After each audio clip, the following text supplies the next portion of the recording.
राजा जनक के लिखा है, परमेश्वर ने अपनी वाणी में गरीबदास जी के माध्यम से जो लिखवाई है कि उनके 10,000 रानियां थी। उनमें से एक सबसे जो पटरानी होती है, सबसे प्रथम होती है, पटरानी बोलते हैं उसको, जो सबकी कंट्रोलर होती है। जब ऋषि जी वहां पहुंचे और संदेशा भिजवाया कि सुखदेव ऋषि आए हैं और आपसे उपदेश लेना चाहते हैं, राजा जनक बाहर आए, प्रणाम किया। अहोभाग्य है, मेरे द्वार पर, इस दास के द्वार पर एक महात्मा आए हैं। चारपाई बिछवा दी, नौकरों से आसन लगवा दिया, सुंदर कपड़े बिछवा दिए और कहा आप विराजमान होइए महात्मा सुखदेव जी। तो सुखदेव जी कहने लगे नहीं, मैं नीचे बैठूंगा, मैं उपदेश लेने आया हूं, आपको गुरु बनाने आया हूं। अब पुण्यात्माओं, राजा जनक ने कहा कि सुबह आपको उपदेश दूंगा, आप विश्राम कीजिए। वो विश्राम किया।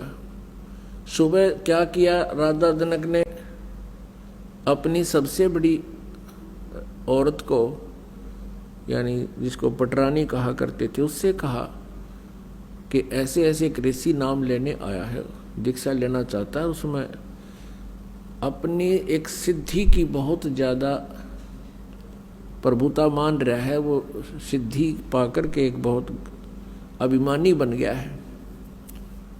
ऐसे कर एक चूल्हे के ऊपर एक पतीला रख दिया और उसमें अच्छे मोटे मोटे लक्कड़ ला दिए और पानी ऐसे उबाल दिया जैसे चाय का पानी उबाला करना, चाय का। और उसके साथ में ही नहाने के लिए एक पटड़ा डलवा लिया, पटड़ा नान का।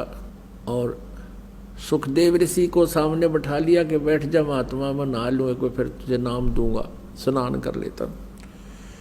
वो जो पटरानी थी, वो बड़ी जो औरत थी, सबसे पहली पत्नी थी, वो क्या करती है, राजा जनक बैठ के पाटड़े पे और उधर से वो क्या करती है, उस उबलते हुए जल को लोटे में भर के और राजा जनक के सिर पर चोटी में डाले और हाथ नवावे सारे कमर कमर पे।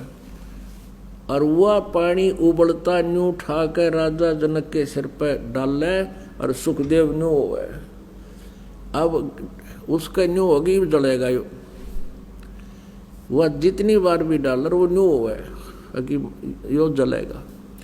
तब राजा जनक ने कहा कि ए सन्यासी, ए ब्रह्मचारी, हम तो गृहस्थी हैं, आइएगा, मेरे स्नान करने के उपरांत जो ये जल गटर में जा रहा है, ये नाली के अंदर से बहकर जा रहा है, इस नाली के पानी में तू उंगली डाल के दिखा दे व्यास के बेटा,